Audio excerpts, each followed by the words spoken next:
Si nous parlons de l'Assemblée générale d'approbation des comptes, êtes-vous sûr d'être parfaitement en règle? Bonjour à tous. Aujourd'hui, je vous propose de parler d'une obligation que beaucoup de dirigeants connaissent, mais dont les enjeux sont souvent très sous-estimés. L'Assemblée générale d'approbation des comptes. Alors chaque année, des milliers de sociétés clôturent leurs comptes, mais certaines oublient ou négligent les formalités qui suivent. Pourtant, l'approbation des comptes n'est pas une simple formalité administrative. Elle constitue véritablement une obligation qui permet aux associés de constater officiellement la situation financière de l'entreprise et de prendre certaines décisions essentielles. Alors je vous propose que l'on regarde tranquillement ensemble quelles sont les sociétés qui sont concernées, quels sont les délais à respecter, quels sont les documents qui doivent être préparés, quels registres doivent être tenus obligatoirement et quelles sont les formalités à accomplir après l'Assemblée. Et surtout, quels sont les risques encourus par les dirigeants qui ne respecteraient pas ces obligations. Alors tout d'abord, qui est concerné? La quasi-totalité des sociétés commerciales sont concernées. C'est notamment le cas des SAS, des SASU, des SARL, des EURL, des SA, donc sociétés anonymes, et plus généralement de toutes les sociétés qui sont tenues d'établir des comptes annuels. Donc cela, même s'il n'existe qu'un seul associé, comme dans les SASU ou les EURL, une décision d'approbation des comptes est obligatoirement établie. Donc beaucoup de dirigeants pensent à tort que s'ils sont seuls associés, il n'y a aucune formalité qui est nécessaire. C'est complètement faux. La loi impose la formalisation de cette décision. Alors quels sont les délais pour approuver les comptes? Dans la majorité des cas, l'Assemblée générale doit se tenir dans les 6 mois qui suivent la clôture de l'exercice social. Donc prenons un exemple. Si vous avez clôturé votre bilan au 31 décembre 2025, vous avez jusqu'au 30 juin 2026 pour faire votre Assemblée générale. Ce délai peut exceptionnellement être prolongé, mais il faut une décision judiciaire, donc le juge. Et donc cela reste relativement rare, il faut pouvoir expliquer pourquoi vous avez besoin de ce délai supplémentaire.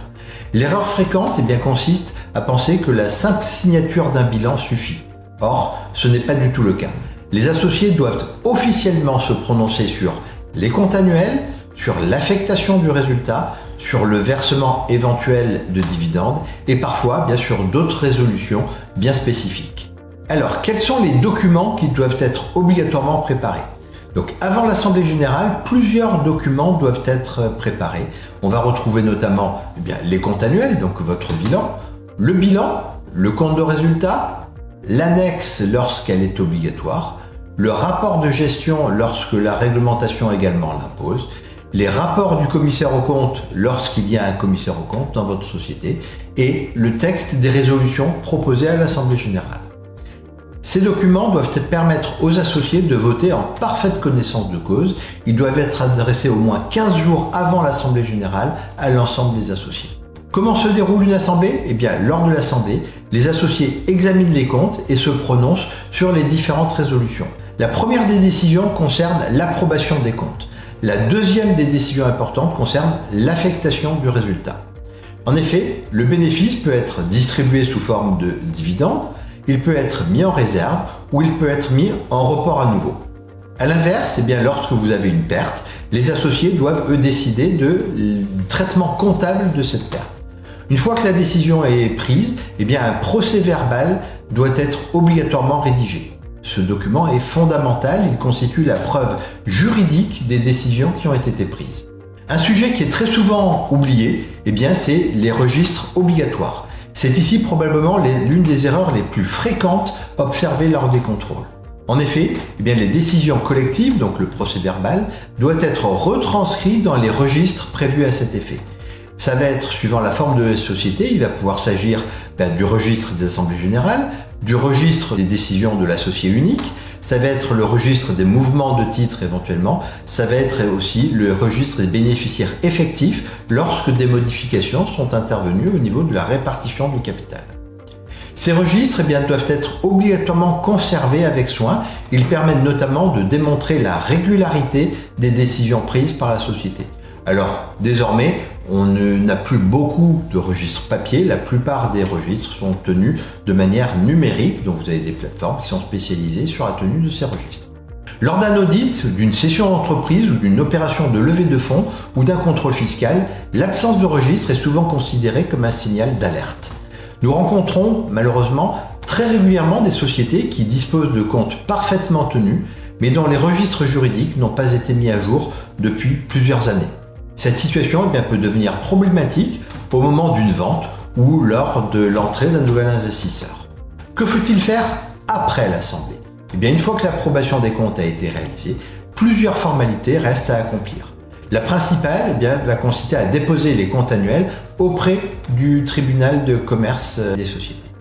Ce dépôt doit être généralement fait dans le mois qui suit l'approbation des comptes. Donc dans le cas de tout à l'heure, approbation des comptes au 30 juin 2025, ça veut dire que vous devez faire votre dépôt des comptes au mois de juillet.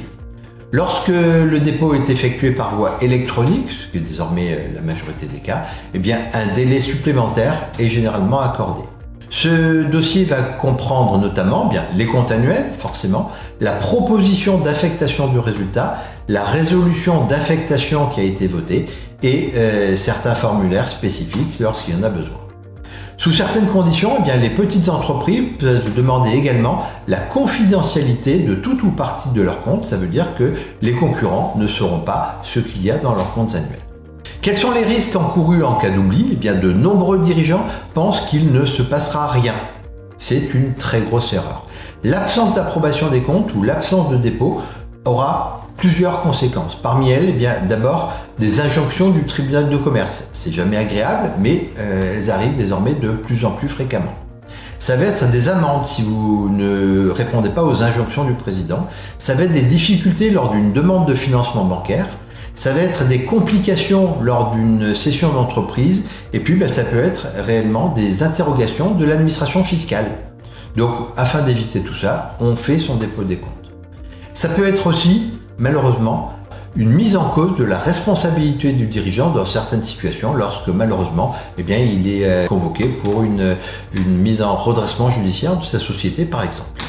Par ailleurs, lorsqu'une société ne respecte pas ses obligations juridiques pendant plusieurs années, cela suffit à constituer un élément négatif lors des audits d'acquisition par exemple. Les acquéreurs y voient très souvent ici un manque de rigueur dans la gouvernance de la société. Donc mon conseil aux dirigeants, c'est que vous n'attendez pas le dernier moment pour faire votre assemblée générale. L'approbation des comptes, elle doit être anticipée le plus en amont possible et donc plusieurs semaines avant l'échéance légale.